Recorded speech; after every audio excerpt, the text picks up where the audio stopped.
Cooking with a cast iron skillet creates unmatched flavor, but keeping it clean without losing that seasoning, that's the key. First, gather your cleaning essentials. All you need is a nylon brush and Quick and Brite. Start by scraping off any leftover food with a plastic spatula.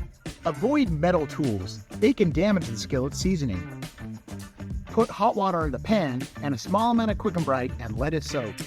Quick and Brite's gentle formula removes debris without stripping the seasoning.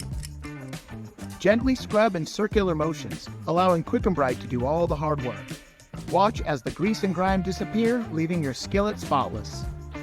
Once it's clean, rinse thoroughly with warm water and dry immediately with a lint-free microfiber cloth to prevent rust. For the finishing touch, apply a light coat of oil to maintain your skillet seasoning. This will keep it smooth and ready for your next recipe.